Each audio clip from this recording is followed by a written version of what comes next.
പ്രിയപ്പെട്ട വികാരി ജനറൽ അച്ഛന്മാരെ, പ്രിയപ്പെട്ട വൈദിക സഹോദരങ്ങളെ, പ്രിയപ്പെട്ട സിസ്റ്റേഴ്സ്, ഏറ്റവും പ്രിയപ്പെട്ട നമ്മുടെ ജീവിതയാത്രയിൽ മുന്നോട്ട് പോയിക്കൊണ്ടിരിക്കുന്ന വിശുദ്ധിയിലേക്ക് മുന്നോട്ട് പോയിക്കൊണ്ടിരിക്കുന്ന മാതാപിതാക്കന്മാരെ, സഹോദരന്മാരെ, സ്നേഹമുള്ള കുഞ്ഞുമക്കളെ, സത്യത്തിൽ ഞാനിവിടെ നിൽക്കുമ്പോൾ എനിക്ക് വലിയ പേടിയാണ്.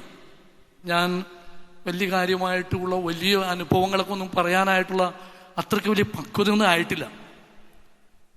ജീവിതത്തിൽ ഇപ്പോൾ പ്രത്യേകിച്ച് ഒരു പുതിയ ജീവിത രീതിയിലേക്ക് ഞാൻ കാലെടുത്ത് വെച്ചിട്ടുള്ളൂ.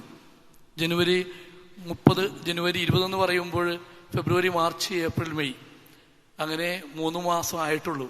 നാളെ ആകുമ്പോൾ കറക്റ്റ് 3 മാസം ആയി എന്ന് പറയാം. പക്ഷെ നിങ്ങളുടെ കൂടെ ആയിരിക്കാനായിട്ട് വളരെ സന്തോഷമുണ്ട്. എൻ്റെ ജീവിതത്തിലെ ചില നുറുങ്ങ് വെട്ടങ്ങൾ മാത്രം നിങ്ങളുടെ മുൻപിൽ ഞാൻ പങ്കുവയ്ക്കാനായിട്ടാണ് ആഗ്രഹിക്കുന്നത്.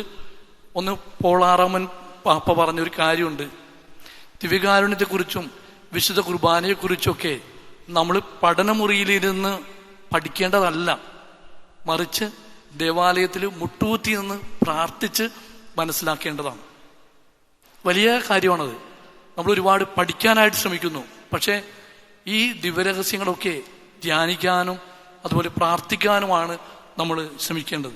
ആയതിനാൽ തന്നെ ഞാൻ എൻ്റെ ജീവിതവും പരിശുദ്ധ കുർബാനയും തമ്മിലുള്ള ബന്ധത്തെക്കുറിച്ചൊന്ന് ഓർത്തെടുക്കാനായിട്ട് ശ്രമിക്കുകയായിരുന്നു. പിതാവ് പറഞ്ഞ പോലെ ഈ ഒരു മാസം ഒരുപാട് തിരക്കുള്ള മാസമായതുകൊണ്ട് വളരെ ചിട്ടയായിട്ട് അതൊന്നും ചെയ്യാനായിട്ട് സാധിച്ചിട്ടില്ല. പക്ഷേ നിങ്ങൾക്ക് മനസ്സിലാകും എന്ന് വിചാരിക്കുന്നു. കാരണം ഇന്ന് പെന്തക്കോസ്ത തിരുനാളാണ്. പെന്തക്കോസ്ത തിരുനാളിൽ പരിശുദ്ധാത്മാവിൻ്റെ അഭിഷേകം നമ്മുടെ എല്ലാവരുടെ മേലുണ്ടാകും. ഞാൻ പറയാൻ ആഗ്രഹിക്കുന്ന എല്ലാം തന്നെ ദൈവം നിങ്ങൾക്ക് കൊണ്ടുവന്ന് തരും എന്നാണ് ഞാൻ വിചാരിക്കുന്നത്. എൻ്റെ ജീവിതത്തിൽ ദൈവം തന്നതല്ലാതെ മറ്റൊന്നുമില്ല. അത് നമ്മളെല്ലാവരും പറയുന്ന കാര്യം തന്നെയാണ്. പള്ളിപ്പുറത്ത് പരിശുദ്ധ മഞ്ഞുമാതാവിൻ്റെ നാമധേയത്തിലുള്ള എൻ്റെ ഇടവക ദേവാലയം എൻ്റെ വീടിന് തൊട്ടടുത്താണ്. ഇപ്പോൾ വീട്ടിലിരുന്ന് തന്നെ വേണം കുർബാന കേൾക്കാം. ഏതച്ഛനാണ് കുർബാന ചൊല്ലുന്നതെന്നൊക്കെ അറിയാൻ പറ്റും. എപ്പോഴാണ് കുർബാന തുടങ്ങാൻ, മണിയടിക്കുന്നത് വരെ, ചെറിയ മണി അടിക്കുന്നത് വരെ വീട്ടിലിരുന്ന് കേൾക്കാൻ പറ്റും. അപ്പം ആദ്യത്തെ വേണമെങ്കിൽ പറയാം, ഒരു പ്രണയം ഈ ദേവാലയത്തോടും പള്ളിയോടും അതുപോലെ പരിശുദ്ധ കുർബാനയോടൊക്കെ ഉണ്ടായത് എൻ്റെ വീട് ഈ ദേവാലയമായിട്ട് തൊട്ട് അടുത്തത് കൊണ്ടാണ്. പക്ഷെ അതിനേക്കാൾ ഉപരിയായിട്ട് എൻ്റെ അമ്മ എന്നും ദേവാലയത്തിൽ പോകും. എൻ്റെ സഹോദരിമാർ കിടന്നുറങ്ങുകയാണെങ്കിലും അമ്മച്ചി ഇങ്ങനെ എഴുന്നേക്കുന്ന കാണുമ്പോൾ ഞാനും എഴുന്നേക്കും. അങ്ങനെ ദേവാലയത്തിൽ പോവുക എന്നുള്ളത് ചെറുപ്പത്തിലെ തന്നെ ഒരു ശീലമായിരുന്നു. അങ്ങനെ വലിയൊരു ആഗ്രഹം, അത് എനിക്ക് അറിഞ്ഞുകൂടാ, പ്രത്യേകിച്ച് വലിയ ഭക്തി വല്ലതും തോന്നിയിട്ടാണോ അല്ലെങ്കിൽ അമ്മ ചെയ്യുന്ന ഈ പുണ്യപ്രവൃത്തി കണ്ടിട്ടാണോന്ന് അറിയില്ല. പള്ളി എന്നും പോകണം എന്നുള്ളൊരു ആഗ്രഹം അത് ഉടലെടുത്തു. പിന്നെ അതുകൊണ്ടായിരിക്കാം 1ാം ക്ലാസ്സിൽ പഠിക്കുമ്പോൾ തന്നെ ആദ്യ കുർബാന സ്വീകരിക്കുവാനായിട്ട് എനിക്ക് അവസരമുണ്ടായി. എനിക്ക് തോന്നുന്നു നമ്മുടെ പഴയ തലമുറയിൽപ്പെട്ട പലർക്കും തന്നെ 1ാം ക്ലാസ്സിൽ പഠിക്കുമ്പോൾ ആദ്യ കുർബാന സ്വീകരിക്കാനായിട്ട് അവസരം ഉണ്ടാവും. പക്ഷെ ഇപ്പോഴത്തെ കുട്ടികൾ 5ാം ക്ലാസ് 6ാം ക്ലാസ്സൊക്കെ ആകുമ്പോഴാണ് ആദ്യ കുർബാന സ്വീകരിക്കാനായിട്ട് സാധിക്കാം. ഞാൻ കഴിഞ്ഞ ദിവസം അവിടെ അൾത്താര ബാലന്മാരുടെ മീറ്റിംഗ് വന്നപ്പോൾ അവരോട് ചോദിച്ചു, മക്കളെ നിങ്ങൾ എന്നാണ് ആദ്യ കുർബാന സ്വീകരിച്ചത്? അപ്പോൾ 1ാം ക്ലാസ്സിൽ ആരുമില്ല, 2ാം ക്ലാസ് ആരുമില്ല, 3ാം ക്ലാസ്സും ഇല്ല, 4ാം ക്ലാസ് മുതലാണ് അവരിങ്ങനെ ആദ്യ കുർബാന സ്വീകരിക്കാനായിട്ട് അവർക്ക് അവസരം കിട്ടിയത്. കാരണം അന്ന് നമുക്കറിയാം, 1ാം ക്ലാസ്സിൽ പഠിക്കുമ്പോൾ തന്നെ അക്ഷരം വായിക്കാനൊക്കെ നമുക്കറിയാമായിരുന്നു. അതും വലിയൊരു പുണ്യപ്രവൃത്തിയായിരുന്നു. ഇപ്പോൾ അവിടെയും നമുക്ക് ചെറിയ ദാരിദ്ര്യം വന്ന് പെട്ടുപോയിട്ടുണ്ട്. അങ്ങനെ 1ാം ക്ലാസ് മുതൽ ആദ്യ കുർബാന സ്വീകരണം കഴിഞ്ഞത് മുതൽ എനിക്ക് അൾത്താരവാലനായിട്ട് തീരാൻ സാധിച്ചു. അങ്ങനെ അൾത്താരയോട് ഒരു വലിയ സ്നേഹം എനിക്ക് അന്ന് മുതൽ തുടങ്ങിയെന്നാണ് പറയാം. പിന്നെ വൈദികരെ കണ്ടിട്ട് ആയിരിക്കാം, കൊച്ചന്മാര് പ്രത്യേകിച്ച് ഇടപെടുന്ന ആ രീതി കണ്ടിട്ട് ചെറുപ്പത്തിലെ തന്നെ അച്ഛനാകണം എന്നുള്ളൊരു ആഗ്രഹം ഉണ്ടായിരുന്നു. അതിന് സെമിനാരി ചെന്നപ്പോൾ കുറച്ചും കൂടിയൊക്കെ പോളിഷ് ചെയ്ത് അച്ഛനാകാൻ പോരാ, വിശുദ്ധനാകണം എന്നുള്ള ചിന്ത. ഇങ്ങനെയാണ് വളർച്ചയുടെ കാര്യം പറയുമ്പോൾ എനിക്ക് ആദ്യം പറയാൻ സാധിക്കാം. പിന്നെ ഞാൻ ദിവികാരുടെ അനുഭവത്തെക്കുറിച്ച് പറയുമ്പോൾ എനിക്ക് പരിശുദ്ധ അമ്മ മഞ്ഞുമാതാവ് ഞങ്ങളുടെ പള്ളിയിലെ പരിശുദ്ധ അമ്മയുടെ ദേവാലയമാണ്. ഞാൻ അച്ഛനായതിനു ശേഷം ഈ ദേവാലയത്തിൽ എപ്പോഴൊക്കെ കുർബാന ചെല്ലാൻ പോയിട്ടുണ്ടോ അപ്പോഴൊക്കെ ഞാൻ കുരിശിൽ നോക്കുമ്പോൾ പരിശുദ്ധ അമ്മയുടെ മുഖത്ത് കൂടി ഒന്ന് നോക്കും. കാരണം എന്നെ നോക്കി ചിരിക്കുന്നത് പോലെ എനിക്ക് തോന്നാറുണ്ട്. അപ്പോൾ പരിശുദ്ധ അമ്മയോട് ചേർന്ന് നിന്നുകൊണ്ടാണ് ഞാൻ ദിവ്യകാരുണ്യം അല്ലെങ്കിൽ ഈശോയെ കണ്ടെത്തിയതെന്ന് വേണം പറയാനായിട്ട്. അതിന് പ്രേരകമായത് എൻ്റെ അമ്മയുടെ പരിശീലനം തന്നെയാണ്. അമ്മ പറയുമായിരുന്നു, ഒരു ദിവസം കുർബാനയ്ക്ക് പോയില്ല എങ്കിൽ എന്തോ ഒരു കുറവ്, എന്ത് കുറവാണെന്ന് നമുക്ക് പറയാൻ പാടില്ല, അറിയില്ല. കാരണം എൻ്റെ അമ്മയ്ക്ക് വലിയ കാര്യമായിട്ട് എഴുതാനും വായിക്കാനും അറിഞ്ഞുകൂടാ. പക്ഷേ അറിയാവുന്ന കാര്യം ഇതാണ്, അമ്മയ്ക്ക് അറിയാവുന്ന ഇതാണ്, പള്ളിയിൽ ഒരു ദിവസം കുർബാനയ്ക്ക് പോയില്ലെങ്കിൽ എന്തോ ഒരു കുറവ്. അതുകൊണ്ടായിരിക്കാം ദൈവം കൊടുത്ത ഒരു വലിയ കൃപ എന്ന് പറഞ്ഞാൽ അമ്മ ദേവാലയത്തിൽ അവിടെ ഇരുന്ന് പ്രാർത്ഥിച്ചുകൊണ്ടിരിക്കുമ്പോൾ അമ്മ മരിച്ചു. 2004 ആ പള്ളിയിൽ ഇരുന്ന് തന്നെയാണ് അമ്മ മരിച്ചത്. അപ്പോൾ ചുറ്റോട്ടുള്ള അമ്മച്ചിയുടെ കൂട്ടുകാരികളായ അമ്മച്ചിമാർ വന്ന് എന്നോട് പറഞ്ഞു, മോനെ ഞങ്ങൾക്കും ഇതുപോലെ മരിച്ചാൽ കൊള്ളാമെന്നുണ്ട്. ഞാൻ പറഞ്ഞു, അമ്മച്ചിയെ ഇതൊന്നും എനിക്ക് തരാൻ പറ്റിയ കാര്യമൊന്നുമല്ല, എൻ്റെ അമ്മയ്ക്ക് ഇത് കിട്ടിയത് ദൈവത്തിൻ്റെ പദ്ധതി അനുസരിച്ചാണ്. ചെയ്യാവുന്നത് അമ്മച്ചി ഒരു കാര്യം ചെയ്യും, എല്ലാ ദിവസവും പള്ളിയിൽ പോയി പ്രാർത്ഥിക്ക്, അങ്ങനെയെങ്കിൽ തീർച്ചയായിട്ടും അമ്മച്ചിക്കും ഇതിനുള്ള അവസരം ഉണ്ടാവുന്നു. ഞാൻ സെമിനാരി പഠിപ്പിച്ചിരുന്നപ്പോൾ ഞങ്ങളുടെ സെമിനാരിക്കാർ എല്ലാ ദിവസവും ഇങ്ങനെ കുർബാന കണ്ട് മടുത്തു എന്ന് വേണം പറയാം. കാരണം ഞാൻ നേരത്തെ കണ്ടു മടുക്കുക, നമ്മൾ പങ്കാളിയാകെയല്ല, ഇങ്ങനെ കുർബാനയിൽ എല്ലാ ദിവസമൊക്കെ ആകുമ്പോൾ നമുക്കൊരു മടുപ്പ്, ഇത് അറിയാതെ തന്നെ നമ്മുടെ ജീവിതത്തിൽ വന്നു പോകാറുണ്ട്. പക്ഷേ ഒരുപാട് വിശ്വാസികൾ, ഒരുപാട് മക്കൾ ഇങ്ങനെ തീക്ഷ്ണതയോടെ പ്രാർത്ഥിച്ചുകൊണ്ട് ദേവാലയത്തിൽ വന്ന് ദിവ്യകാരുണ്യ അനുഭവം അത് അവരുടെ ജീവിതത്തിലേക്ക് പകർത്തുന്നത് ഞാൻ കണ്ടിട്ടുണ്ട്.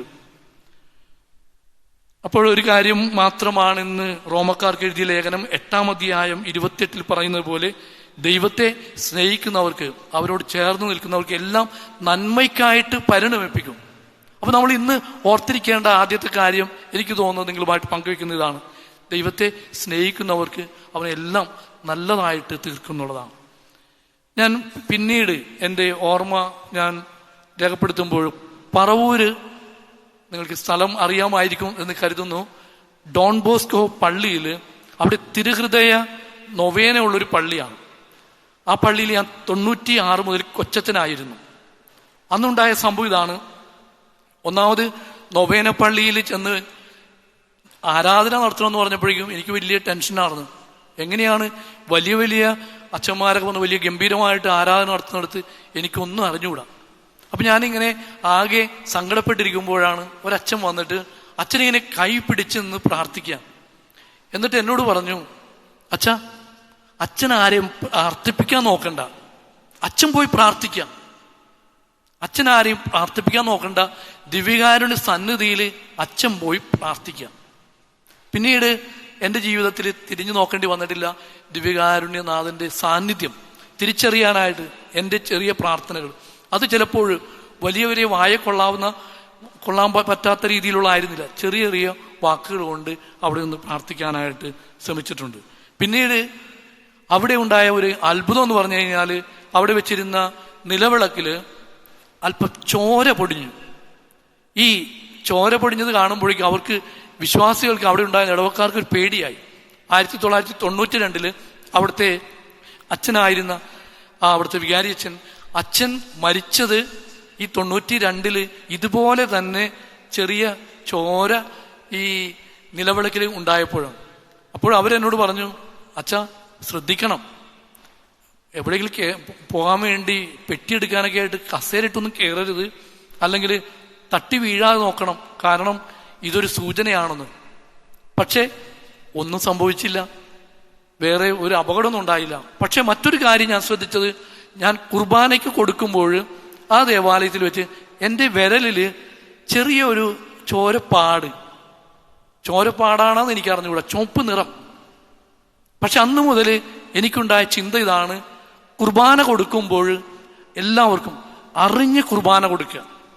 അന്നൊരു ചിന്ത വന്നു. അന്ന് മുതൽ ഇന്ന് വരെ ഞാൻ കുർബാന കൊടുക്കുമ്പോൾ, ദിവ്യകാരുണ്യം കൊടുക്കുമ്പോൾ വളരെ സ്നേഹത്തോടുകൂടി ഈശോയുടെ ശരീരവും രക്തവുമുള്ള കുഞ്ഞപ്പമാണ് നിങ്ങൾ സ്വീകരിക്കുക എന്നുള്ള രീതിയിൽ ക്രിസ്തുവിൻ്റെ തിരുശരീരം എന്ന് പറഞ്ഞാൽ കൊടുക്കാറുള്ളത്. അപ്പോൾ ഇന്ന് വരെ ആ ഒരു ഓർമ്മ എന്നെ എന്നും പിടിച്ചിങ്ങനെ ഓർമ്മിപ്പിക്കാറുണ്ട്. ഇത് ശരീരം, ജീവനുള്ള അപ്പമാണ് എന്നുള്ള ഓർമ്മപ്പെടുത്തൽ. ഇതാണ് രണ്ടാമതായിട്ട് എനിക്ക് പറയാനായിട്ടുള്ളത്. അപ്പം അതുകൊണ്ട് ചെറിയ ഓസ്തിയിൽ ഇതുപോലെ ഒരുപാട് വലിയ അത്ഭുതങ്ങൾ ഉണ്ടെന്നുള്ളതാണ്. ഞാൻ പിന്നീട് സെമിനാരിയിലായിരുന്നു, മൈനസ് സെമിനാരിയിൽ. അവിടെ നിന്ന് സെമിനാരിയിൽ വെച്ച് വലിയ വലിയ ചിന്തകളൊന്നും എനിക്ക് വന്നില്ല. കാരണം ഞങ്ങളുടെ മൈനസ് സെമിനാരിയിൽ വെച്ചിരുന്ന സക്രാരുടെ മുമ്പിലുള്ള ഈശോയുടെ മുഖം അത് പേടിപ്പെടുത്തുന്ന രീതിയിലാണ്. ഈശോയുടെ ശരിക്കും കുരിശുമരണത്തിൻ്റെ ആ രൂപമായതുകൊണ്ട് ചിലപ്പോൾ സഹനങ്ങളിൽ ഈശോയെ കണ്ടെത്താൻ പറ്റാഞ്ഞത് കൊണ്ടായിരിക്കാം വലിയ ചിന്തകളൊന്നും എൻ്റെ മനസ്സിലേക്ക് വന്നില്ല. പക്ഷേ എൻ്റെ പഠനം കഴിഞ്ഞ് 2007 മുതൽ 2017 വരെ ആലുവ സെമിനാരിലായിരുന്നു. അതും കഴിഞ്ഞു. സെമിനാരിലെ കാര്യം ഞാൻ പറഞ്ഞു, സെമിനാരിക്കാരായിട്ടുള്ള ഇടപെടൽ. 2017 കുറ്റിക്കാട് വെച്ച് അവിടെ പ്രളയം ഉണ്ടായപ്പോൾ മാരാങ്കോടുള്ള പള്ളിയിലുള്ള അച്ഛനും അതുപോലെ ആളുകളും അതുപോലെ കുറ്റിക്കാട് അവിടെയുള്ളവരൊക്കെയാണ് എന്നെ സഹായിച്ചത്. ഈ സമയത്ത് ഉണ്ടായ 2 ചെറിയ ഓർമ്മപ്പെടുത്തൽ ഇതാണ്.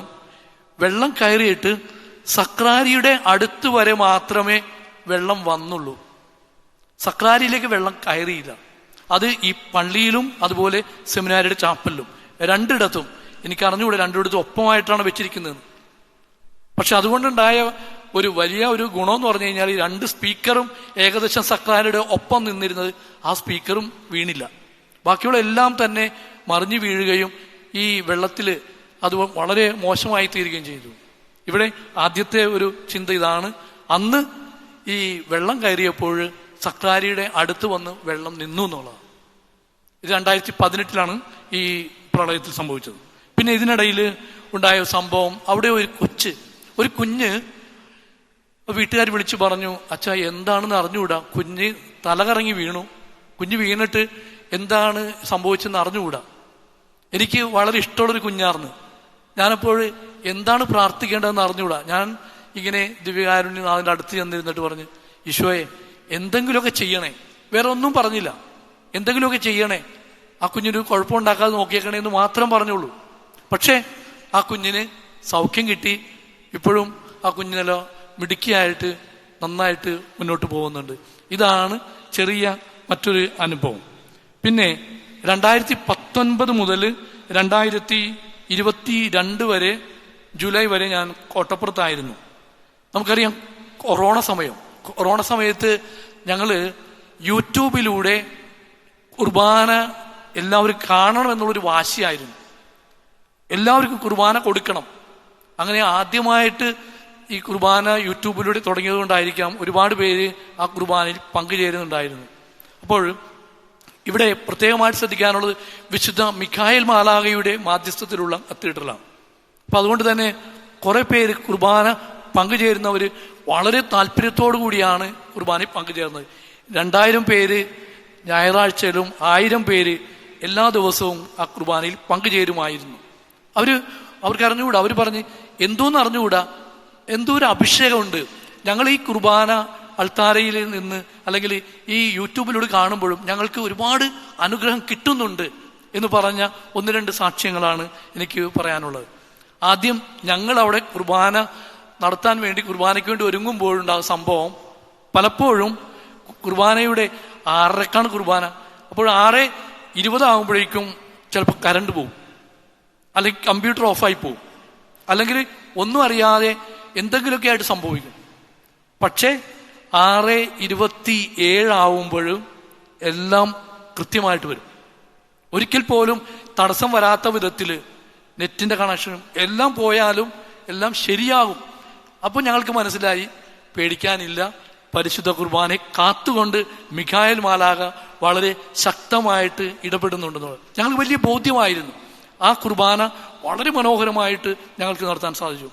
കോഴിക്കോട് നിന്നുള്ള ഒരു സഹോദരി ഞാൻ എൻ്റെ മാറ്റത്തിൻ്റെ സമയത്ത് ഇങ്ങനെ പറഞ്ഞു, അച്ഛൻ ഇവിടുന്ന് മാറിപ്പോയെന്ന് അറിഞ്ഞതിൽ ഭയങ്കര സങ്കടമാണ്. പക്ഷേ അച്ഛനെ കുർബാനയിൽ കാണാൻ സാധിക്കില്ല എന്നറിയാം. പക്ഷെ ഈ 2 വർഷക്കാലം അല്ലെങ്കിൽ 2.5 വർഷക്കാലം എൻ്റെ ജീവിതത്തിൽ എന്നും ഒരു പ്രേരക ശക്തിയായിട്ടിരുന്നത് ഈ ദിവ്യബലി ആയിരുന്നു എന്ന്. അപ്പോൾ എനിക്ക് വളരെ അഭിമാനം തോന്നി, അങ്ങനെ ഒരാൾക്കത് പറയാൻ സാധിച്ചല്ലോ എന്നോർത്ത്. പിന്നീട് തിരുവനന്തപുരത്ത് നിന്ന് ഒരു സ്ത്രീ വന്നു, സാക്ഷ്യപ്പെടുത്താൻ വേണ്ടി വന്നു. അപ്പോൾ ഞാൻ ചോദിച്ചു, എൻ്റെ പൊന്ന് സഹോദരി, നിങ്ങൾക്ക് എഴുതിയാൽ മതിയായിരുന്നു, എന്തിനാ തിരുവനന്തപുരത്ത് നിന്ന് വന്നത്? പറഞ്ഞു, ഇല്ല, വന്ന് സാക്ഷ്യം പറയണമെന്ന് എനിക്ക് തോന്നി. ഞാൻ ചോദിച്ചു, എന്ത് സാക്ഷ്യമാണ്?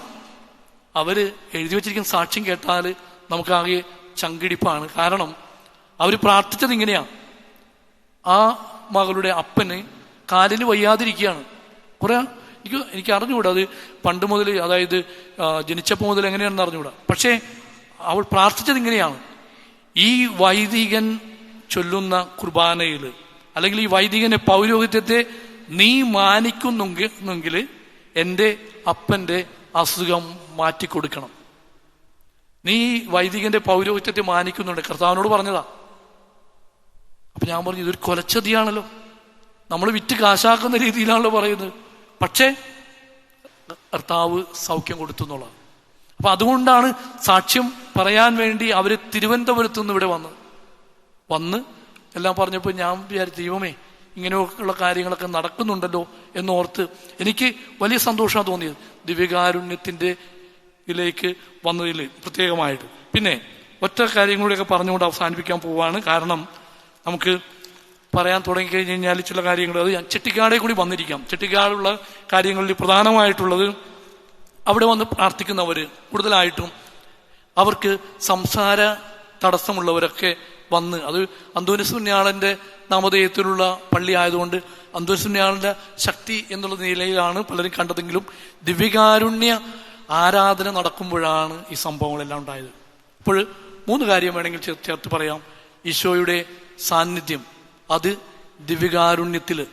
ദിവ്യകാരുണ്യ ആരാധന സമയത്ത്, പരിശുദ്ധ കുർബാനയിൽ വചനം പങ്കുവയ്ക്കുമ്പോൾ, നമ്മൾ ഒരുമിച്ചായിരിക്കുന്ന ഇടങ്ങളിലൊക്കെ ഈ ദിവ്യകാരുണ്യ അനുഭവമുണ്ട്.